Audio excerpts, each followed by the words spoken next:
All right, so let's talk about the solution. Let's see. So we know for a fact that we require Inquirer to begin to handle the prompt features that we saw from the example I showed you earlier that I demoed. So we want to npm install Inquirer. Then when we look at the index.js, we'll see that we require Inquirer, and then we're also requiring file system, and then even util. Util and file system, of course, come bundled within the Node.js ecosystem, so you don't need to npm install those. Then they create the prompt user function that just returns the inquirer object that has a whole bunch of different prompts with the individual questions that you saw earlier, like what is your name, where are you from, what is your favorite hobby.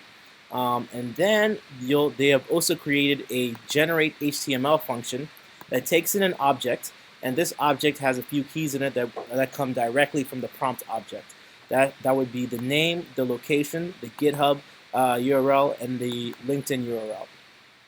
I want to point out the fact that they created they're using template literals, as I mentioned earlier, and they have the entire HTML blob living within that template literal, and just replacing the sections that they consider important with the object that comes from the inquirer prompts.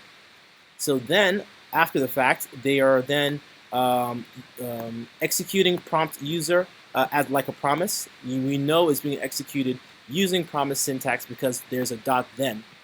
Once the prompt has finished executing, then it will send its data to the answers object, and that answers object is passed into the generate HTML function written above.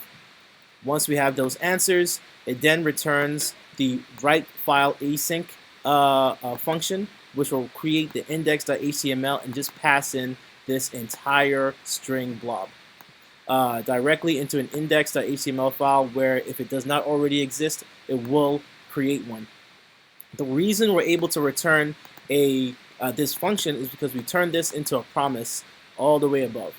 We're using the util.promisify function to turn the fs write function into a promise, so that we can then add it to that chain of thens that you see beginning to formulate at the bottom. So the first then was from the prompt user from Inquirer, and then we want it to execute this console log successfully wrote to index.html after it has written the file, which comes from this return object over here.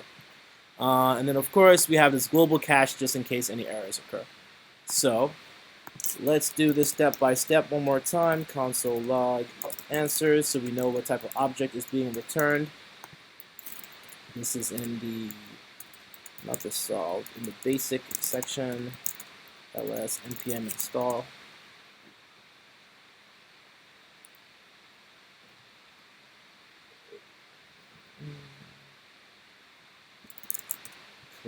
All right, and then what else do I want to console log? Let's just do this. Index that blah blah blah. What's my name? Manual.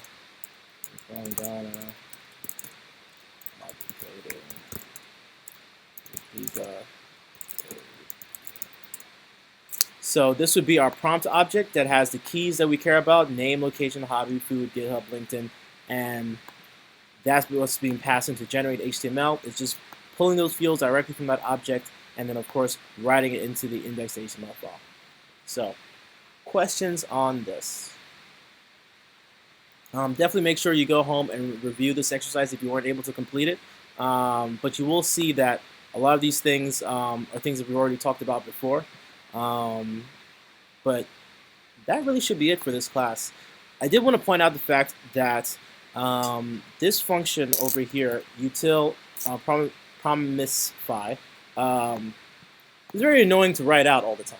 And it's been an annoyance for developers for a long time because it feels like, why wouldn't the file system just provide us a promise? And that's now available. You can scroll down this Stack Overflow. I just discovered this a few weeks ago.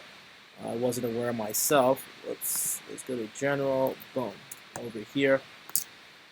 In Node 11, now require that FS will provide you promises if you ask it to give you promises. So you can do dot promises. Now for the FS object, you can just await fs.readFile. You no longer have to create that function yourself. and do all these additional steps. That's kind of already built in by having the promise object given to you in the very beginning. So just keep aware that Node is always changing. I feel like they push out releases every year or every 6 months. So as a developer, you'll learn to read the change logs if Node is going to be your #1 language, so that you're aware of all the new enhancements and new things that can help speed up your development time as you're building out applications. So just something to keep aware of. You no longer have to do util.promisefy because you can just require promises directly from here and just use this directly. So we could remove this. And then do something like that. So play around with it.